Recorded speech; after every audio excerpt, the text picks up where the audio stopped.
Hello बच्चों, कैसे हैं आप लोग?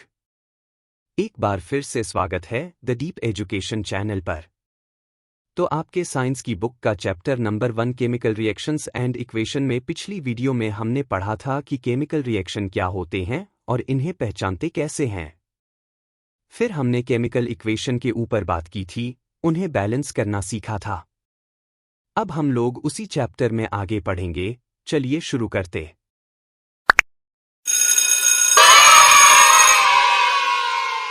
तो आज हम लोग बात करेंगे टाइप्स ऑफ केमिकल रिएक्शंस के ऊपर। रिएक्शंस कितने प्रकार की होती है, चलिए जान लेते हैं। टोटल 5 बेसिक केमिकल रिएक्शन होती है, जिसमें से पहले नंबर पे आती है कॉम्बिनेशन रिएक्शन।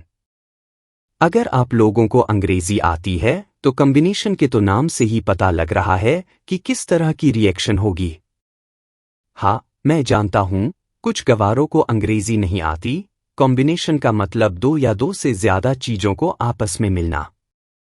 जब भी आपको कोई ऐसी रिएक्शन दिखे जिसमें दो या दो से ज्यादा रिएक्टेंट्स आपस में मिलके एक नया प्रोडक्ट दे रहे हो, उसे हम कहते हैं कॉम्बिनेशन रिएक्शन। एक्टिविटी 1.4 में देखिए तो हमें थोड़ा सा कैल्शियम ऑक्साइड, जिसे क्विक लाइम भी कहते हैं, क्विक लाइम कैल्शियम ऑक्साइड का कॉमन नाम है। कम्युनिटी पोस्ट में जितने भी कंपाउंड आप लोगों के लिए जरूरी है, जिसके कॉमन नाम आप लोगों के लिए जरूरी है, मैं उनकी लिस्ट पोस्ट कर दूंगा तो वो लिस्ट एक बार जरूर देख लें, क्योंकि कई बार क्वेश्चन में आपको कॉमन नाम ही लिखा मिलेगा कंपाउंड का। चलिए अब रिएक्शन पर वापस आते हैं। तो कैल्शियम ऑक्साइड हमें लेना है और उसे धीरे धीरे जब हम पानी में डालेंगे और फिर बीकर को छुएंगे तो हम पाएंगे कि बीकर धीरे धीरे हीट होना शुरू हो गया है, यानी कि उसमें से गर्मी निकल रही है। इसके साथ ही जो कैल्शियम ऑक्साइड हमने डाला था वो कैल्शियम हाइड्रोक्साइड में चेंज हो जाएगा, जिसका कॉमन नाम है स्लेक्ट लाइम। अब इस रिएक्शन की अगर हम इक्वेशन को देखें तो हम देख सकते हैं कि यहां दो रिएक्टेंट एक नए प्रोजेक्ट में चेंज हो रही है। ऐसी रिएक्शन जिसमें एक सिंगल प्रोडक्ट बनता है दो या दो से ज्यादा रिएक्टेंट्स से, उसे हम कॉम्बिनेशन रिएक्शन कहते हैं। अब यहां मोर टू नो वाले सेक्शन में हमें स्लेक्ट लाइम का कुछ यूज बता रखा है। स्लेक्ट लाइम व्हाइट वॉशिंग के लिए यूज किया जाता है।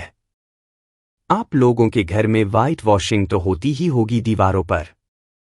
कैल्शियम हाइड्रोक्साइड धीरे धीरे कार्बन डाइऑक्साइड के साथ रिएक्ट करके कैल्शियम कार्बोनेट बना देता है दीवारों पर, जो कि दीवारों को एक चमकदार फिनिश देते हैं। मार्बल्स उन सभी का फार्मूला कैल्शियम कार्बोनेट ही होता है। व्हाइट वॉश की रिएक्शन ये रही। तो ये था आपका मोर टू नो सेक्शन। कई बार यहां से भी एग्जाम में पूछ लिया जाता है। चलिए अब कॉम्बिनेशन रिएक्शन की और कुछ एग्जाम्पल्स को देख लेते हैं। जब कार्बन ऑक्सीजन के साथ रिएक्ट हुआ तो उसने कार्बन डाइऑक्साइड बनाई। जब हाइड्रोजन गैस और ऑक्सीजन गैस कंबाइंड हुए तो उन्होंने वाटर बनाया। तो यहां हम देख सकते हैं कि दो रिएक्टेंट्स सिंगल प्रोडक्ट बना रहे हैं। When two or more substances combine to form a single product is called combination reaction। तो ये तो बात हुई कॉम्बिनेशन रिएक्शन की। अब एक्टिविटी 1.4 में हमने देखा था कि बहुत ज्यादा अमाउंट में हीट भी निकली थी, जिस वजह से बीकर गर्म हो गया था। तो कई बार प्रोडक्ट के साथ हीट भी इवॉल्व होती है। इसे एक्सोथर्मिक केमिकल रिएक्शन कहते हैं। Reactions in which heat is released along with the formation of products are called exothermic chemical reaction। अब ये जरूरी नहीं है कि कॉम्बिनेशन रिएक्शन के साथ ही एक्सोथर्मिक रिएक्शन हो। एक्सोथर्मिक रिएक्शन किसी भी टाइप की रिएक्शन में हो सकती है। जैसे कि अगर हम किसी नेचुरल गैस को बर्न करें, जिसकी इक्वेशन ये रही, तो इसमें से बहुत ज्यादा अमाउंट में ये हीट निकलती है।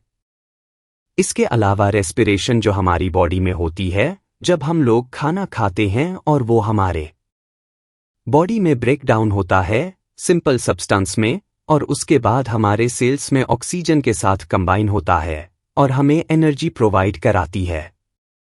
एक्सोथर्मिक में ऐसा जरूरी नहीं कि सिर्फ हीट एनर्जी ही निकले। अगर कोई भी एनर्जी निकल रही है तो वो एक जो एक्सोथर्मिक रिएक्शन होंगी। रेस्पिरेशन की इक्वेशन ये रही। जब वेजिटेबल डिग्रेड हो रहे होते हैं, डिकम्पोज हो रहे होते हैं कंपोस्ट के अंदर, वो भी एक्सोथर्मिक रिएक्शन का एग्जाम्पल है। अब आप लोग मुझे बताओगे कि एक्टिविटी 1.1 जो हम लोग शुरू से करते आ रहे हैं, मैग्नीशियम रिबन वाली एक्सपेरिमेंट, वो किस तरह के रिएक्शन है? कमेंट में बताएं। तो आज की वीडियो एक ही टॉपिक में बहुत लंबी हो गई है, इसीलिए बाकी टॉपिक मैं नेक्स्ट वीडियो में कवर करूंगा। तो आज के लिए बस इतना ही, मिलते हैं नेक्स्ट वीडियो में किसी नए टॉपिक के साथ। अभी आपने जो भी पढ़ा वो रिवाइज कीजिए। धन्यवाद।